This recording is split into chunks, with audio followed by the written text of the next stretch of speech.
हमने देखा है कि जुमा के दिन जब हम मस्जिदों में पहुंचते हैं तो हकीकत बात यह है कि खुतबा शुरू हो गया, उधर इमाम खुतबा पढ़ रहा, इधर फिर भी मस्जिदों में हमारी बातें ही हो रही हैं जी।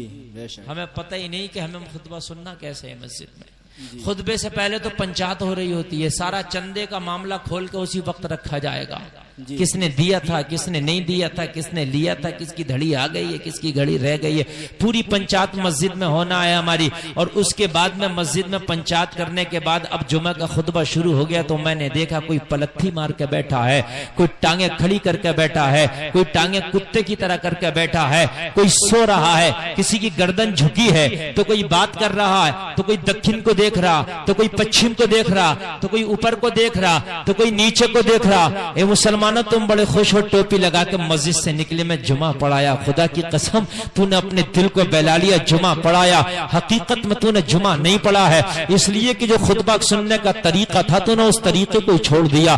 कान खोल के सुन ले, ये पलथी मार के बैठ के खुतबा नहीं सुना जा सकता, टांगे खड़ी करके खुतबा नहीं सुना जा सकता, कान खोल के सुन ले, इधर उधर देख के खुतबा नहीं सुना जा सकता, ऊपर नीचे देख के खुतबा नहीं सुना जा सकता। ए लोगों, करबला के नारे लगाने वालों, हुसैन आदम का जलसा कराकर नारे लगाने वालों, और अपने आप को कहते हो मैं हुसैनी हूँ, क्या हुसैनी है? तुझे खुतबा सुनने का तरीका याद नहीं और हुसैनी है जी। बेशक झूठ बोलता है, सब खाली की बात है। चोर भी कहता मैं चोर नहीं हूँ, चोर से पूछिए, पुलिस पकड़ेगी उसे, कहेगा मैं चोर हूँ? नहीं। डंडा पंडा पड़ेगा तो अलग बात है, कह देगा, उससे पहले नहीं कहेगा जी, कहेगा नहीं मैं चोर नहीं हूं। खुतबा सुनने का तरीका याद नहीं, हुसैनी है तो क्या यजीद को याद होगा खुतबा सुनने का तरीका? बात समझ में आ रही है कि नहीं आ रही है? बात जरा थोड़े समझने की कोशिश कीजिए। अरे जब हुसैनी को जुमा का खुतबा सुनने का तरीका याद नहीं तो क्या यजीदी को याद होगा? क्या रामाताल को याद होगा? क्या ओम प्रकाश को याद होगा? क्या चरण सिंह को याद होगा? किसे याद होगा? अरे ये खुतबा सुनने का तरीका तुम्ही को याद होना चाहिए था। बेशक उसकी बात है कि याद नहीं। खुराफात बतेरी करा लो, मौलवियों से सवाल भी पूछेगा तो उल्टे सीधे कोई काम का सवाल नहीं पूछ सकता। उनकी हजरत मूसा की अम्मी का नाम क्या था, उनके दादा का नाम क्या था, उनके परदादा का नाम क्या था, जन्नत की छत क्या है, हजरत इब्राहिम ने जो दुम्बा ज़िबा किया था उसकी जो छुरी थी वो लोहे की थी कि स्टील की थी, उसका बेटा कौन सी लकड़ी का था, ये खुराफात इससे पूछे जी। बेशक ये सारी खुराफात करता भेजेगा, मगर हकीकत बात यह है जो काम की बात है नहीं। आप देख लेना, बताओ जुमा में कैसे खुतबा सुना जाता? खुतबा सुनना वाजिब है, वाजिब।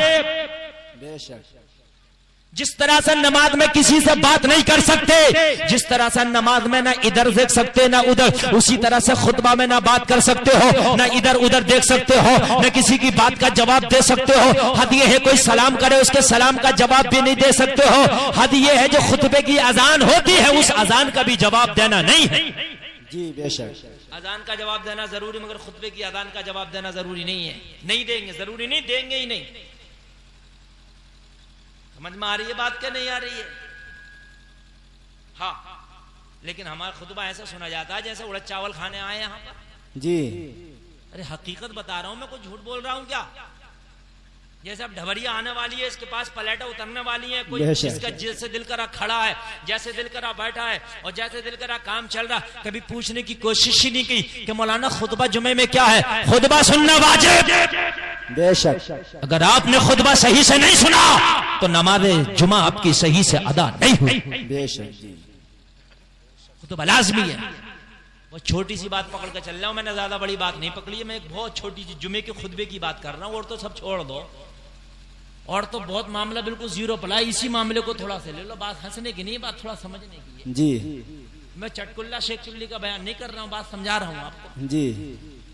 और मौलवी नहीं समझाएगा तो कौन समझाएगा? तकरीर सुनने में भी आते हैं कुछ लोग के मजा आगा, चलो तकरीर सुनने के लिए।